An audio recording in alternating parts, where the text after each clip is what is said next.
Shalom. Firman Tuhan adalah pelita dan suluh bagi setiap kehidupan kita, anak-anaknya. Kita percaya bersama, firman-Nya akan menuntun kita kepada apa yang menjadi kehendak dan rencana Tuhan atas setiap kehidupan Anda dan saya. Firman Tuhan di dalam Yesaya 60 ayat 1 sampai 2. Bangkitlah, menjadi teranglah, sebab terangmu datang dan kemuliaan Tuhan terbit atasmu. Sebab sesungguhnya kegelapan menutupi bumi dan kekelaman menutupi bangsa-bangsa.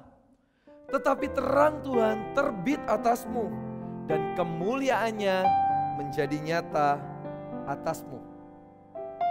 Konteks di dalam firman Tuhan di dalam kitab Yesaya ini menceritakan tentang sebuah keadaan di mana pada waktu itu orang Israel akhirnya diizinkan Tuhan untuk kembali ke tanah kelahiran mereka. Dan ada sebuah misi Tuhan atas setiap kehidupan mereka untuk mereka membangun kembali apa yang telah rusak, apa yang telah hancur. Tetapi pada prosesnya, ketika mereka sedang menjalankan misi tersebut, mereka mendapati berbagai macam banyak tantangan dan persoalan yang akhirnya membuat mereka menyerah oleh karena situasi dan keadaan.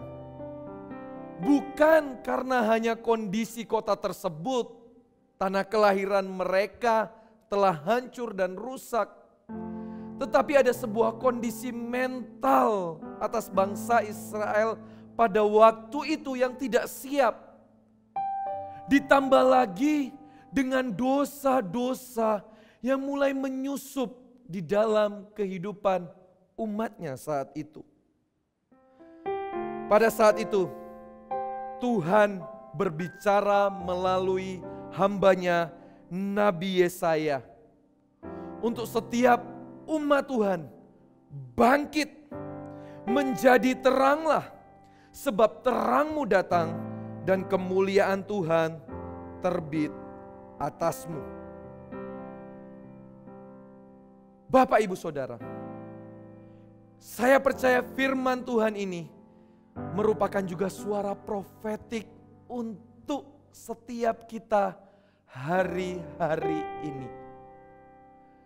Ada sebuah kondisi, ada sebuah keadaan yang membutuhkan untuk kita bangkit menjadi terang. Ada sebuah panggilan darurat, emergency call saat ini. Di dalam kitab Yesaya dikatakan kegelapan sedang menutupi bumi. Kekelaman menutupi bangsa-bangsa. Ada sebuah emergency call, ada sebuah keadaan darurat dan membutuhkan respon kita akan panggilan Tuhan. Untuk kita melakukan apa yang menjadi misi Tuhan. Apa yang menjadi kehendak-Nya atas dunia yang semakin gelap ini, Bapak, Ibu, Saudara. Mari bersama-sama kita responi panggilan ini. Mari bersama-sama kita mendengar apa yang menjadi suara Tuhan melalui firman Tuhan.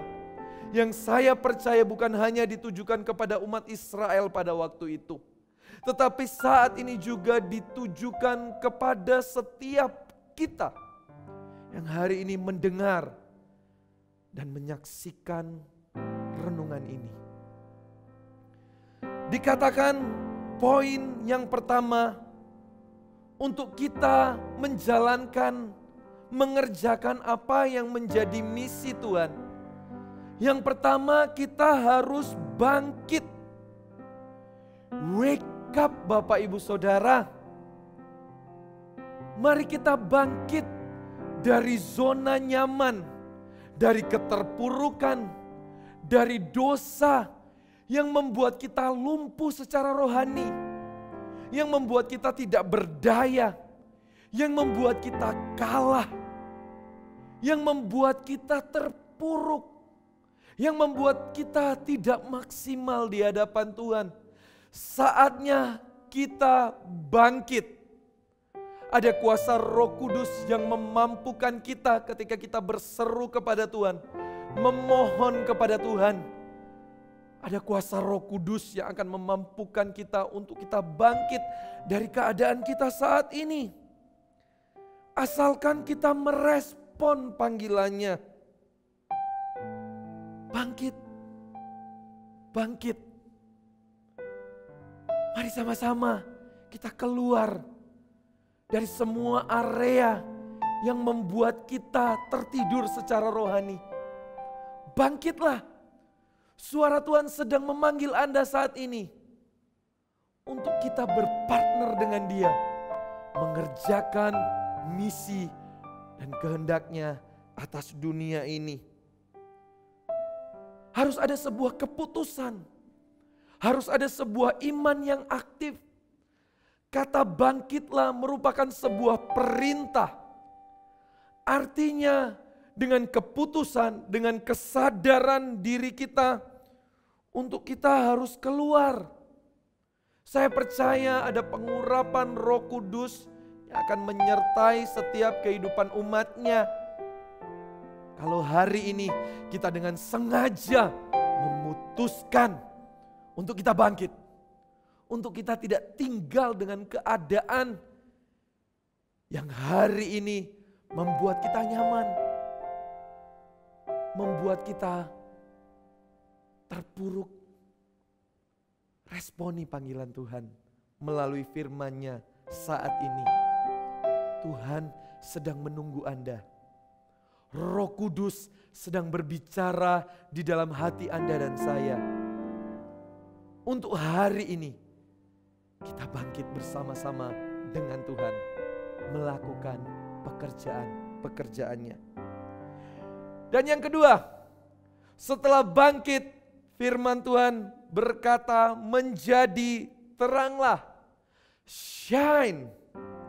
Sampai saat ini, saya percaya panggilan setiap kita itu tetaplah sama. Untuk kita membawa terang kepada dunia yang gelap ini. Ini bukanlah panggilan kepada profesi tertentu, kepada hanya seorang hamba Tuhan, atau kepada hanya seorang pendeta. Ini adalah panggilan untuk kita semua, yaitu tubuh Kristus, untuk kita membawa terang bagi dunia ini. Baik atau tidaknya keadaan dan kondisi yang terjadi di sekeliling kita tidak boleh menjadi alasan untuk kita tidak bersinar terang bagi Tuhan. Status Anda, latar belakang Anda, keadaan Anda tidak boleh menjadi penghalang untuk kita tidak dipakai bersinar terang bagi Dia. Alkitab menyatakan di dalam Efesus 5 ayat 8 sampai 9. Memang dahulu kamu adalah kegelapan, tetapi sekarang kamu adalah terang di dalam Tuhan. Sebab itu hiduplah sebagai anak-anak terang. Karena terang hanya berbuahkan kebaikan dan keadilan dan kebenaran. Ya benar, dahulu sebelum kita mengenal Kristus dan kasih-Nya, kita adalah gelap. Tetapi saya percaya setelah kita memutuskan untuk mengikut Dia, menerima karya keselamatannya, saat itu status kita berubah dari gelap menjadi anak-anak terang. Saat ini saya percaya ada orang-orang di sekeliling Anda yang menantikan terang itu di dalam kehidupan Anda. Keluarga Anda butuh terang itu. Kota Anda butuh terang itu. komunitas Anda, teman-teman Anda, sahabat Anda, saudara Anda, saat ini mungkin sedang desperate, sedang menanti kapan waktunya, kapan saatnya terang anak-anak Tuhan itu dinyatakan. Saya mau katakan saat ini waktunya. Ini waktu yang tepat untuk kita merespon, untuk bangkit dan menjadi terang. Hari ini bagaimana caranya untuk kita bersinar terang di tengah dunia yang semakin gelap ini? Kunci untuk kita bercahaya tentunya kita harus tinggal dan terkonek kepada sumbernya. Sama seperti sebuah balon lampu yang kita beli dari toko elektronik, itu akan menjadi sebuah bola lampu yang tidak bercahaya, yang tidak berfungsi dan tidak ada gunanya kalau itu tidak dipasang kepada tempatnya, kepada sumbernya.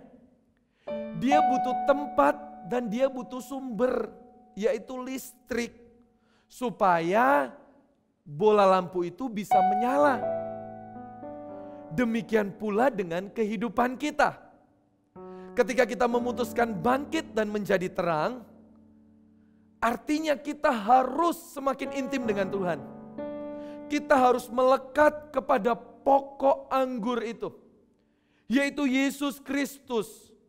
Firman Tuhan di dalam kitab Yohanes 8 ayat 12 berkata, maka Yesus berkata pula kepada orang banyak itu, Akulah terang dunia. Barang siapa mengikut aku, ia tidak akan berjalan di dalam kegelapan. Ini dia janjinya. Ketika kita selalu terkonek, melekat kepada sumbernya yaitu Yesus Kristus. Melainkan ia akan mempunyai terang hidup. Mari kita semakin melekat kepada Tuhan. Jangan padamkan rohmu. Mari kita semakin giat di dalam pekerjaan Tuhan. Mengapi-apikan diri untuk melayani Tuhan dan pekerjaannya. Bangkit dan menjadi teranglah. Dunia yang gelap ini sedang menantikan Anda bercahaya, bersinar terang. Firman Tuhan Matius 5 ayat 14, kamu adalah terang dunia. Ya, kamu. Saya dan Anda adalah terang dunia. Kota yang terletak di atas gunung tidak mungkin tersembunyi. Kalau kita adalah terang, kemanapun kita berjalan, kemanapun kita berada, pasti terang itu akan dilihat orang. Sekali lagi, hari ini keluarga Anda, sahabat Anda, kota kita, bangsa ini butuh melihat terang Kristus itu bercahaya di dalam kehidupan kita. Mari biar kehidupan kekristenan kita boleh dinikmati oleh banyak orang. Biar buah-buah pertobatan kita, biar buah-buah komitmen kita untuk mengikut Kristus itu muncul dan bisa dirasakan oleh setiap orang yang membutuhkan kasih-Nya. Ketika kita memutuskan, merespon untuk kita bangkit dan menjadi terang, maka ini adalah janji firman Tuhan untuk Anda dan saya. Maka kemuliaan Tuhan terbit atasmu. Artinya semua janji dan kehendak Tuhan yang Tuhan sudah rancangkan atas hidup kita akan digenapi ketika kita bersungguh-sungguh untuk kita bangkit, untuk kita menjadi terang. Kemuliaan Tuhan terbit atasmu, supaya setiap orang memuliakan Allah yang kita sembah. Selalu tujuan akhirnya bukan untuk kita, tetapi selalu tujuan akhirnya ketika kita memutuskan untuk bangkit dan menjadi terang, biar mata setiap orang melihat Kristus dan mempermuliakan Allah Bapa yang kita sembah. Biar setiap lutut akan bertelut dan setiap lidah akan mengaku bahwa Yesus Kristus adalah Tuhan. Yesus Kristus adalah Raja. Oleh karena kemuliaan Tuhan terbit atas Anda dan saya. Tuhan Yesus memberkati.